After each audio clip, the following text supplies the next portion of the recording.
Hello, everyone, and welcome back to Beyond the Gates channel. Hope you're having a wonderful day. Before we begin, don't forget to subscribe and hit like for more daily drama updates and spoilers. Your support truly means a lot and helps our channel grow every day. Now, let's jump straight into today's exciting update. Before the quiet streets of Fairmont Crest could settle into any sense of peace, another unforgettable week began unfolding, carrying with it an emotional storm that touched nearly every family in town. Hope and heartbreak existed side by side as loved ones returned home from the hospital while others silently wrestled with fears they could barely put into words. Relationships that had survived impossible odds suddenly found themselves facing fresh uncertainty, and beneath the surface of ordinary conversations, dangerous secrets continued to grow. Every smile concealed another unanswered question, every celebration carried an undercurrent of anxiety, and every decision threatened to reshape lives forever. As the week opened, it became painfully clear that no one in Fairmont Crest would emerge unchanged, because the choices made over the coming days would ripple far beyond the moment they were made. Eva finally stepped back into the comfort of her own home after everything she had endured, bringing with her a quiet sense of gratitude mixed with the exhaustion of recovery. Leslie arrived carrying what appeared to be more than just a thoughtful gift. She carried the determination of a mother desperately trying to rewrite years of mistakes.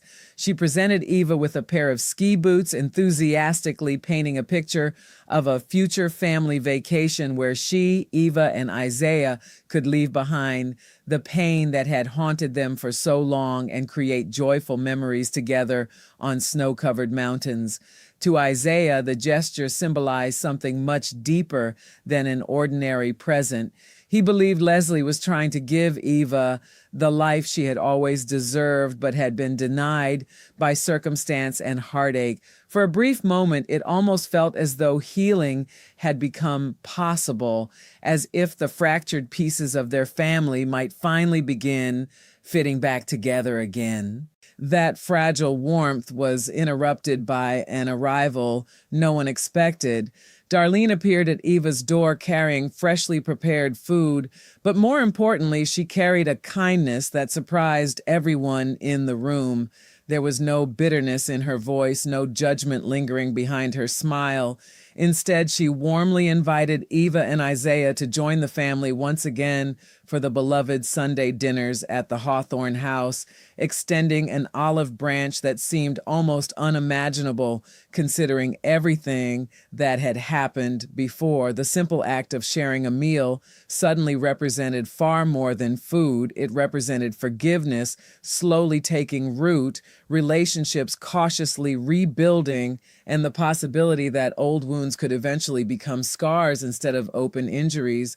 Across town, another gathering filled the Dupree household with laughter, anticipation, and heartfelt celebration as Thomas escorted Kat home after her release from the hospital.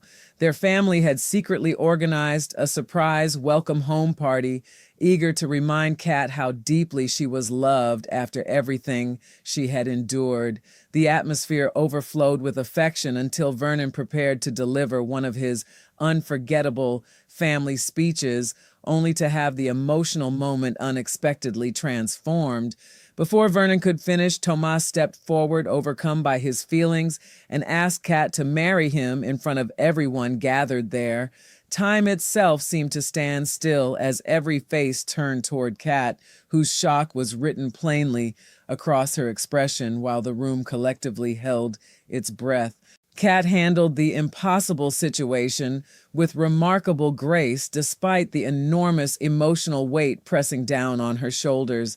Rather than embarrass Tomas or create a painful public scene, she gently guided him away from the gathering so they could speak privately, away from curious eyes and anxious whispers. Once they were alone, she carefully explained that she simply was not ready for marriage, even though her feelings for him remained real and sincere. She did not slam the door on their future together. Instead, she softly suggested that perhaps one day, when the timing was right and both of them had grown through the challenges they still faced, they could revisit the proposal.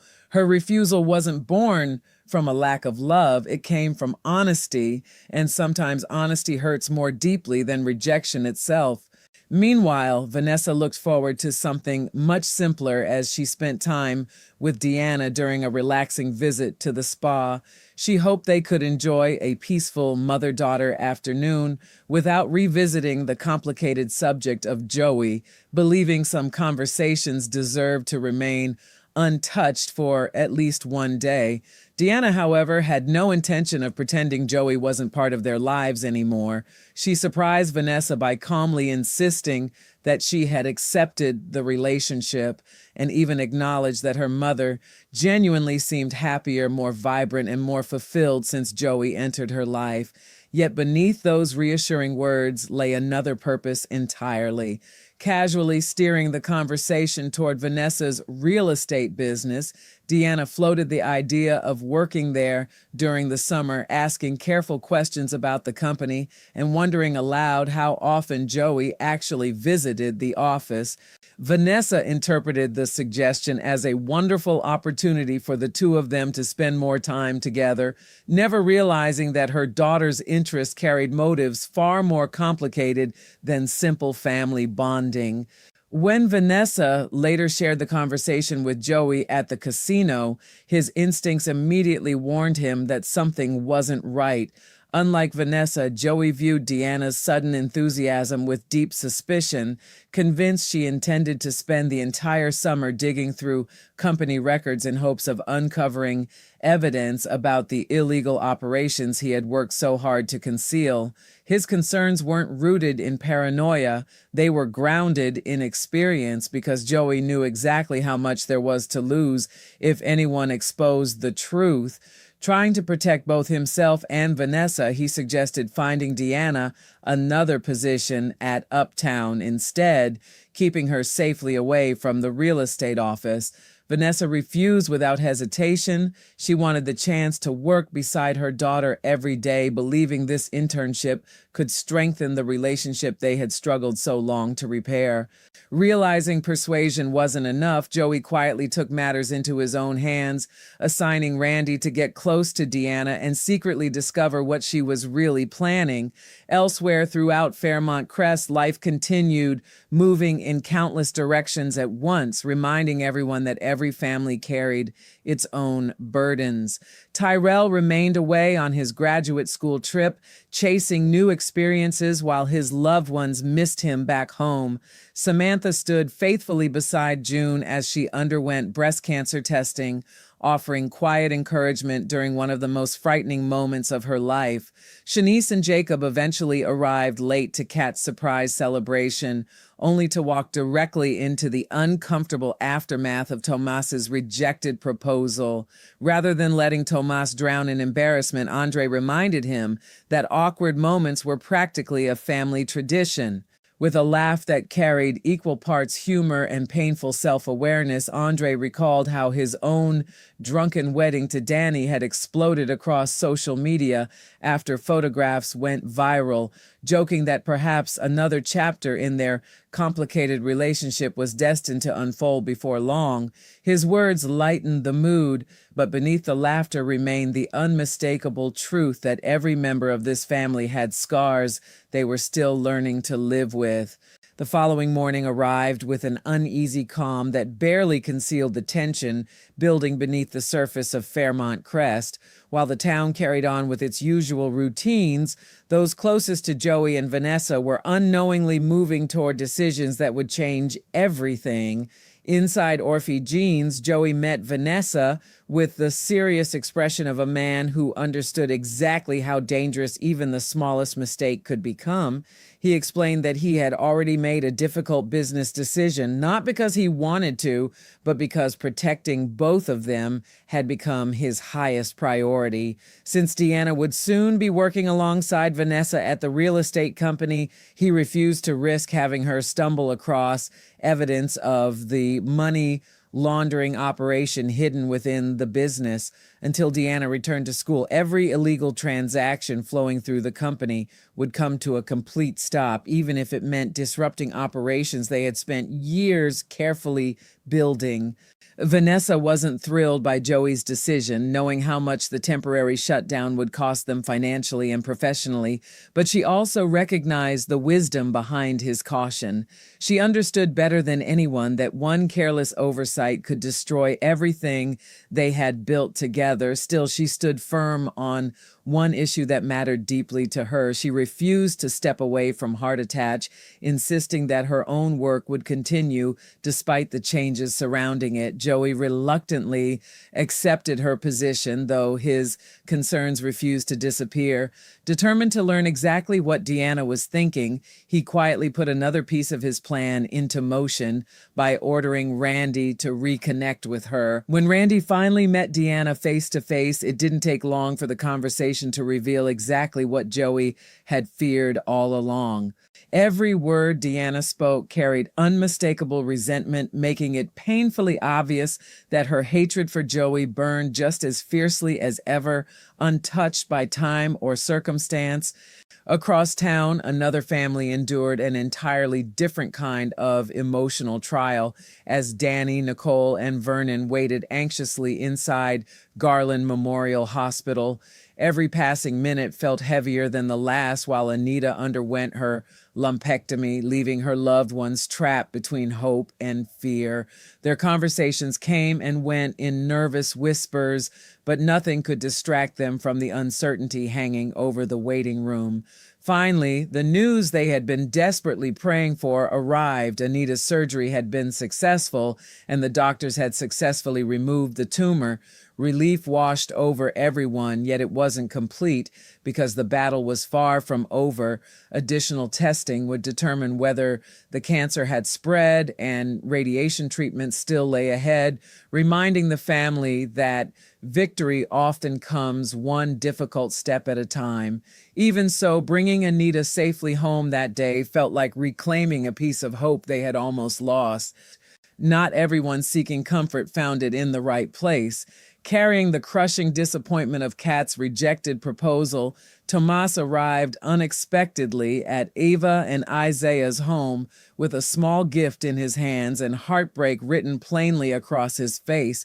He admitted that he didn't know where else to turn and confessed that he simply needed someone to talk to after feeling humiliated before Kat's entire family. Eva listened with compassion, but the memories of their complicated past immediately resurfaced.